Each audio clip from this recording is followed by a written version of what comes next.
According to the passage, the lack of critical attention paid to Jane Austen can be explained by all of the following 19th century attitudes towards the novel, except the. This is an except type question. So, any options which give us valid reasons why 19th century critics did not pay much attention to novels or particularly to Jane Austen, that would not be a valid answer. Anything that we find outside of that ambit or that premise would be a valid answer. Let's check with the options. A says, assurance felt by many people that novels weaken the mind.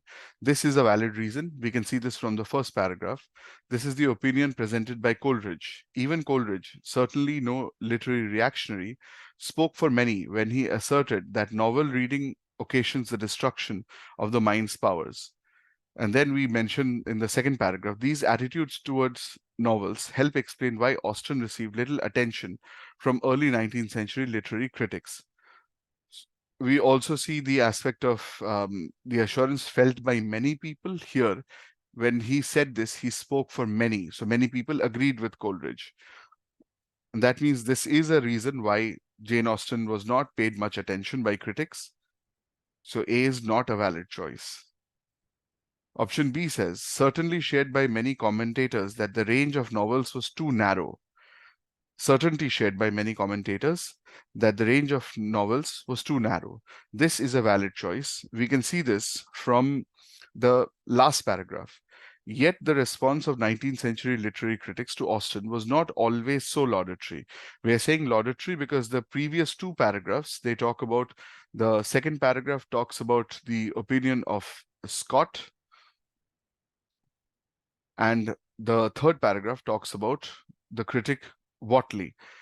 Both of these people, they had a positive opinion towards Jane Austen and her novels, and one could infer that novels in general. But not all literary critics had such a positive opinion.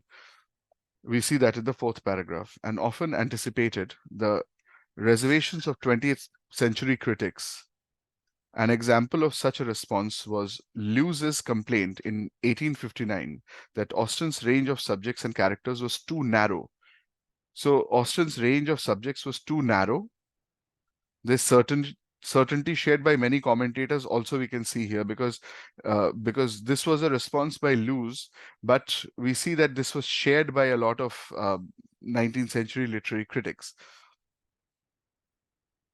When we talk about this, we talk about the negative response, the not so laudatory response uh, by 19th century literary critics towards Austen. But that means that in this instance, we see critics paying a certain attention to Jane Austen.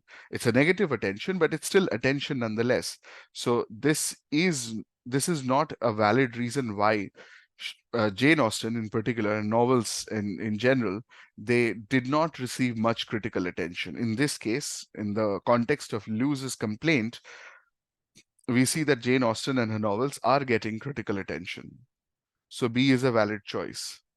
Option C tells us lack of interest shown by some critics in novels that were published anonymously. This is also mentioned right after this statement, where we get the reference that Austen was not given much attention by early 19th century literary critics. In any case, a novelist publishing anonymously, as Austen was, would not likely to receive much critical attention. So this is also a valid reason why she did not receive much critical attention. So C is incorrect. We can eliminate it. Option D says, belief held by some religious and political groups that novels had no practical value.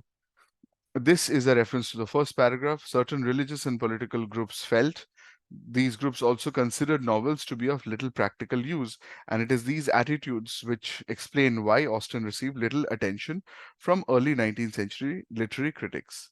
So very much like option A, this fits exactly perfectly as a reasoning. So this is not a valid answer. We rule out option D. The correct answer is option B.